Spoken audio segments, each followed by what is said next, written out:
আমাদের ওয়াকফ নিয়ে বিরোধী দল হয়ে নেতা হয়ে চিল্লাবে কে?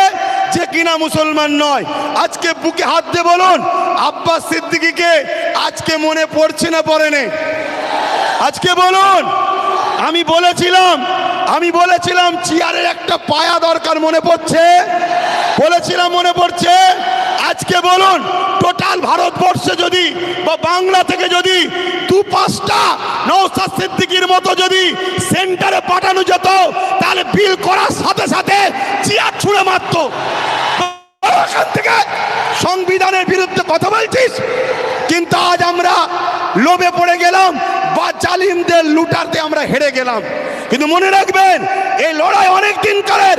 আগামী দিন অস্তিত্ব বাঁচাবার জন্য যেমন আমাদেরকে রাজপথে সংবিধানের অধিকার নিয়ে লড়াই করতে হবে, ঠিক তেমনি সংবিধানের অধিকার নিয়ে নিজেদেরকে বাঁচার জন্য, নিজেদের ওয়াকফ বাঁচাবার জন্য একটা চেয়ারের পায়ারও দরকার আছে না নাই? জোরাবন আছে না নাই? মনে রাখবেন, তাই আমাদের ঘরে এখানেও দরকার, ওখানেও পাঠাতে হবে। যখনই সংবিধান বিরোধী কিছু কথা হবে, তখনই তারা লড়বে। আজকে বলুন, আব্বাস সিদ্দিকী ভুল করেছিল।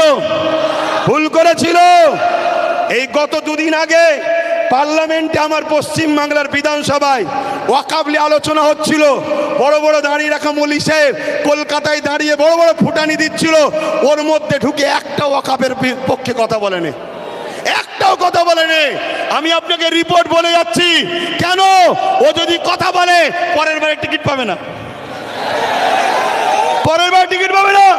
তাহলে এই রকম যদি মুনাফিক মুসলমান আমাদের মাথায় বসে থাকে, তাহলে আমাদেরকে লুটবে না তো কাদেরকে লুটবে?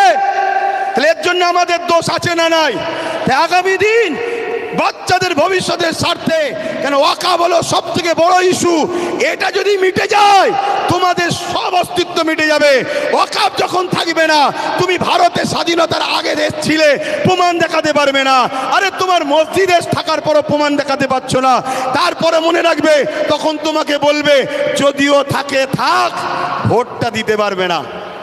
শুনছে না, শোনেন না? এ বিরাট বড় নাটক, অনেক বড় চেন চলছে।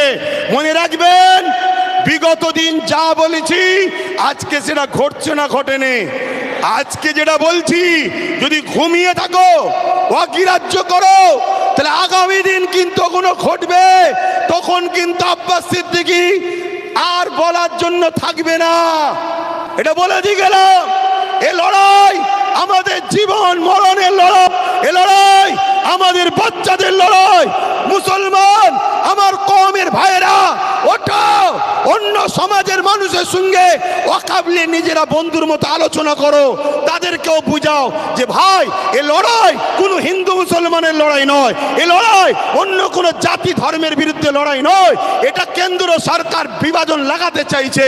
এ লড়াই আমার অধিকার, আমার যেটা গণতান্ত্রিক রাইট, আমার সংবিধানের রাইট, এই রাইটকে কেন্দ্র সরকার লুটছে, এটা মানুষকে বুঝাও। আজকে ছোট্ট একটা কথা বলি, আজকে আজমির শরীফে নাকি হিন্দু ভাইদের কোনো একটা বিশ্বাস, শিবলিঙ্গর কি ধর্মীয় একটা কিছু ব্যাপার আছে। আমি ভাই কারো ধর্ম নিয়ে বেশি কথা বলা পছন্দ করি না, এটা প্রেমের জিনিস। কিন্তু আমি আমার হিন্দু ভাই, সনাতনী ভাই শ্রদ্ধার সাথে জানাচ্ছি, বলুন তো ভাই, যখন খাজা গরিবে নওয়াজ হুজুরের রওজা তৈরি হয়, আজ থেকে প্রায় 800 বছর আগে আলাউদ্দিন খিলজি তখন ছিল, তখন তো হিন্দুস্তানে হাজারো লাখো হিন্দু ভাইয়েরা ছিল, আজমিরেও ছিল। কই তখন তো কেউ কথা তোলেনি যেটা আপনি শিবলিঙ্গর আমাদের তীর্থভূমি আছে, সেটাকে ভেঙে কেন আপনি করলেন? তারপরে আরো অনেক হুকুমাতরা এসেছে, কই কখনো তো কোনো হিন্দু ভাই, সনাতন ভাই আওয়াজ তোলেনি।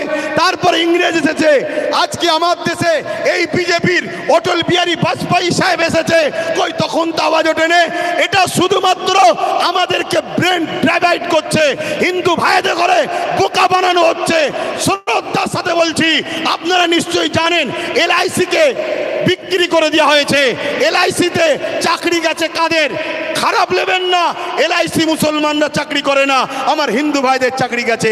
হকারকে বন্ধ করে দেওয়া হয়েছে, কাদের কাছে চাকরি বলুন? আমার হিন্দু সনাতন ভাইদের।